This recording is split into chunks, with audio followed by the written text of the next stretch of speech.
Hello friends, you are most welcome on my YouTube channel B.R. Kumar Sir English Tutor. Friends, जिस प्रकार हमने pronounce के बारे में बात की है, आज प्रोनाउंस से संबंधित यह अपना लास्ट वीडियो है। तो प्रोनाउंस में मैंने आपको एक सूत्र बताया था जिसका नाम था प्राइड। इस सूत्र के माध्यम से हम पूरे के पूरे प्रोनाउंस देख रहे हैं, पढ़ रहे हैं। वीडियो को अंत तक देखिए और एक सक्सेस मंत्र मैं आपको हमेशा के लिए कहता हूं और कहना चाहूंगा, रिवीजन इज डिवीजन। जो टॉपिक समझ में नहीं आता है उस वीडियो को बार बार देखो, समझो, सटीक और रियल कंटेंट आपको मिलेगा, ये विश्वास दिलाता हूं। पी से अपन ने देखा था पर्सनल प्रोनाउन। तो हमने देखा कि पर्सनल जो प्रोनाउन है यह सब्जेक्ट और ऑब्जेक्ट के रूप में काम कर रहा था। I, we, you, he, she, it, they. उसके बाद में अपन ने देखा था दूसरा नाम था हमारे समक्ष पजेसिव प्रोनाउन। पजेसिव प्रोनाउन के अंदर देखा कि आई से माइन बन रहा था, we say ours, yours, his, hers, theirs, इस प्रकार से पजेसिव बन रहा था। फिर आर पर गए तो हमने देखा रिफ्लेक्सिव प्रोनाउन। रिफ्लेक्सिव प्रोनाउन जिस प्रकार अपन ने देखा कि आई से माई सेल्फ बन रहा है, परंतु उसी सेंटेंस में आई के लिए दूर आ रहा है, आई के लिए कुछ दूरी पर बैठा है वह। और या फिर वी के लिए अवर सेल्व्स, तो इस प्रकार से माई सेल्फ है, अवर सेल्व्स है, योर सेल्फ और योर सेल्व्स है, हिमसेल्फ है, हर सेल्फ है, देम सेल्व्स है। तो इस प्रकार के शब्द हमने देखे थे। उसके बाद में हमारे समक्ष आया था रेसिप्रोकल। तो रेसिप्रोकल में केवल दो शब्द ही थे, ईच अदर और वन अनदर। तो इस प्रकार से हमने देखा कि ईच अदर दो के लिए आता है और वन अनदर दो से अधिक के लिए आता है। उसके बाद में हमने देखा था यहाँ पर relative pronoun, very important, competition के लिहाज से बहुत से प्रश्न बनते हैं इसमें। तो हमने यहाँ WH वर्ड को देखा, जैसे हु है, हुम है, विच है, वेन है, वेयर है, व्हाट है, दैट है। इस प्रकार के शब्द किस प्रकार सेंटेंस में आते हैं, उनकी पहचान कैसे की जाती है। तो ये चीज देखने के बाद में हमने यहाँ पर देखा इंडेफिनिट प्रोनाउन। जिस प्रकार इसका नाम है वैसे इसका काम है। इंडेफिनिट का मतलब क्या है? अनिश्चितता बताने वाला, जिसके अंदर कुछ निश्चित हो ही नहीं, यानी न लिस्नर को पता है न स्पीकर को पता है। तो इस प्रकार के शब्द देखे थे हमने। समबडी है, समथिंग है, समवन है, एनीबडी है, एनीवन है, एनीथिंग है।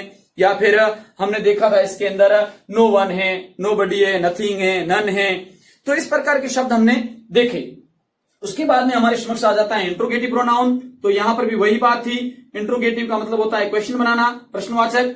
तो मित्रों WH वर्ड से जब प्रश्न बनते हैं तो ऐसी स्थिति में हमने देखा तो यहाँ पर इंट्रोगेटिव प्रोनाउंस थे।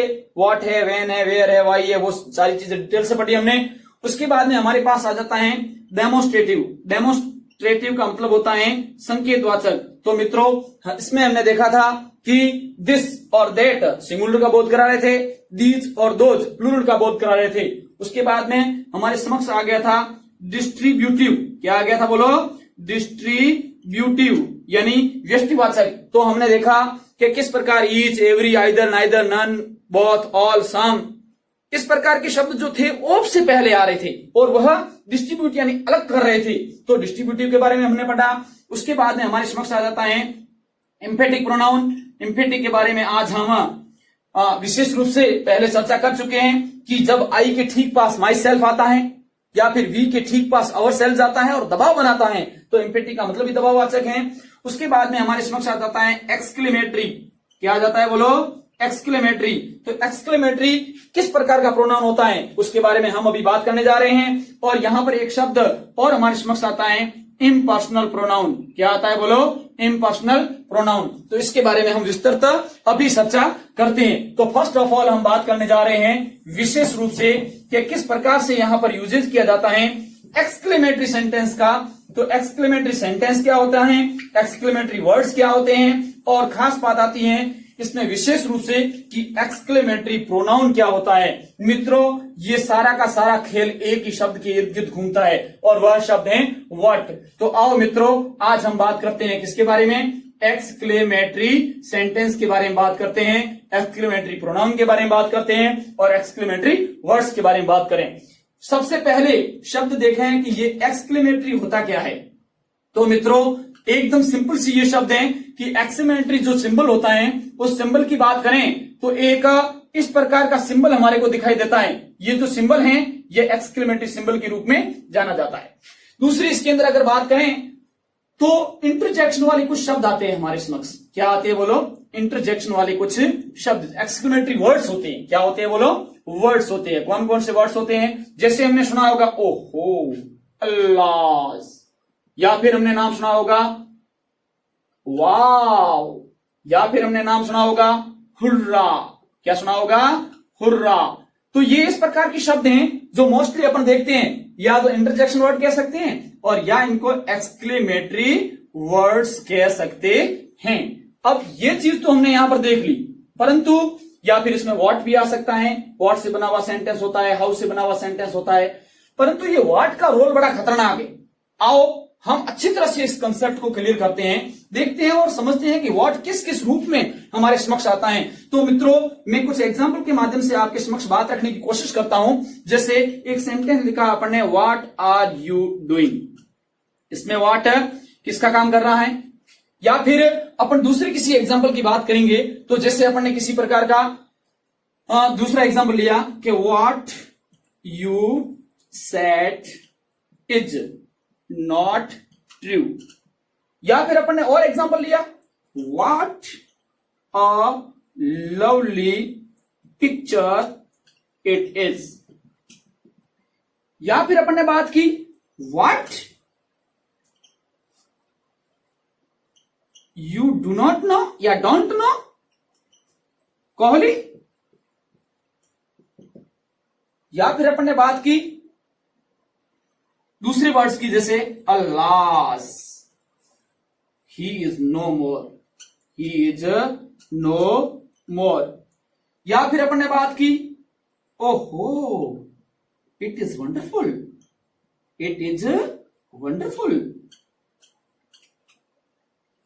अब मित्रों, अलग अलग चीज में हम व्हाट को देख रहे हैं। यहां पर किसका रोल कर रहा है? व्हाट आर यू डूइंग, ये क्वेश्चन बना रहा है।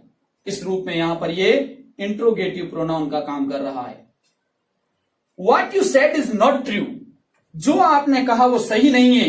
यहां पर व्हाट है वो रिलेटिव प्रोनाउन का काम कर रहा है, आरपी का काम कर रहा है। What a lovely picture it is. देखो मित्रों, यहां पर व्हाट अपन वैसे डिटेल से बात आगे करेंगे, परंतु यहां पर ये एक एडजेक्टिव के रूप में काम कर रहा है और एक्सक्लेमेटरी एडजेक्टिव है। क्या है बोलो? Exclamatory adjective. यहां पर देखो व्हाट किसका काम कर रहा है मित्रों, जिसकी बात अपन यहां पर कर रहे हैं, एक्सक्लेमेटरी प्रोनाउन। जी हां, एक ही शब्द ऐसा है व्हाट जो exclamatory adjective sorry exclamatory pronoun का काम कर रहा है। कितनी खतरनाक बात है। परंतु इन वाक्यों में आए हुए अल्लाह, ओह, हुर्रा, वाव, ये शब्द इंटरजेक्शन या एक्सक्लेमेटरी वर्ड्स तो कहलाते हैं, सेंटेंस बनाते हैं, परंतु प्रोनाउन कभी नहीं बन सकते। ये यहां पर विशेष रूप से और खास बात थी जो हमारे लिए समझने योग्य थी। अब जैसे कंपटीशन में क्वेश्चन आ गया, बड़ा सिंपल सा क्वेश्चन आ गया। क्या आया कि विच इज एक्सक्लेमेटरी प्रोनाउन। अब हमारे को इस बात का पता लगाना है कि इसमें से कौन सा ऐसा शब्द है जो एक्सक्लेमेटरी प्रोनाउन का काम कर रहा है। जैसे वहां पर एग्जाम में आ गया, ए के रूप में दिया हुआ है यहां पर जैसे वाव, बी के रूप में जैसे यहां पर दिया हुआ है अल्लास, सी के रूप में जैसे यहां पर दिया हुआ है व्हाट, और डी के रूप में जैसे यहां पर दिया हुआ है हमारे समक्ष ऑल ऑफ द एबोव। अब जैसे इनके पीछे ये शब्द लगे हुए पड़े हैं, हमारे को फाइंड आउट करना है। तो साथियों, अपने को तो ये भी दिख रहा है, ये भी दिख रहा है, ये भी दिख रहा है, परंतु पूछा क्या है? एक्सक्लेमेटरी के साथ में यहां प्रोनाउन की बात चल रही है। ऐसी स्थिति में हमारा सी सही होगा। यहां पर अधिकांश विद्यार्थी डी करेंगे। तो ये चीजें हमारे को इससे सीखने के लिए मिलती है। अब एक और शब्द हमारे समक्ष आता है जिसका नाम है, एक्सक्लेमेटरी के बाद में एक छोटा सा शब्द है, वह भी समझना बहुत जरूरी होता है, और वह शब्द है इम्पर्सनल प्रोनाउन। पर्सनल प्रोनाउन की बात हमने की थी, परंतु इम्पर्सनल प्रोनाउन ये चीज क्या है? ये कुछ हटके हैं, कुछ नया है, और कुछ उसका यूजेस भी अलग हैं। आओ मित्रों, एग्जाम्पल के माध्यम से हम थोड़ी सी उसकी बात भी समझने की कोशिश करते हैं। नाम है इम्पर्सनल।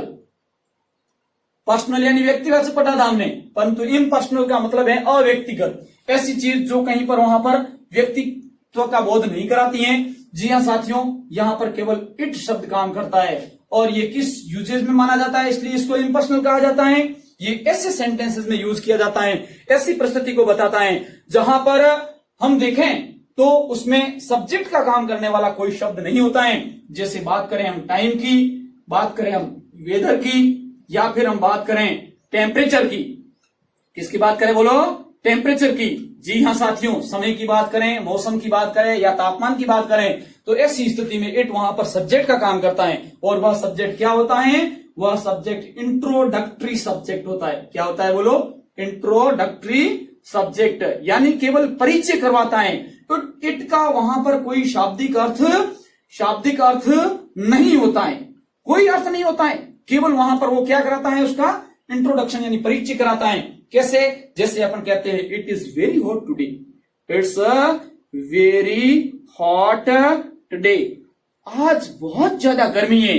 वाह, ऐसी स्थिति अब जब हमारे को दिखाई देती है तो यह इट का कोई रोल नहीं है। या फिर अपने वीडियो अपलोड करने का मोस्टली हमेशा टाइम एक ही रहता है कि इट इज 9:05, यानी ये सुबह के 9:05 हुए हैं। अपना वीडियो उस समय अपलोड होता है, फिक्स टाइम रहता है। तो ऐसी स्थिति में 9:05, तो यहां पर इट का कोई रोल नहीं है। तो ऐसी स्थिति में जब हम टेम्परेचर की बात करें या फिर वेदर की बात करें, इट इज रेनिंग हेवीली, तो ऐसी स्थिति में वहां पर श्योर इट का यूज किया जाता है और वह इम्पर्सनल प्रोनाउन का काम। अब अपने समक्ष बात आती है आज की विशेष बात जो हमेशा वीडियो के अंत में करते हैं, प्रोवर्ब्स की बात करते हैं अपन।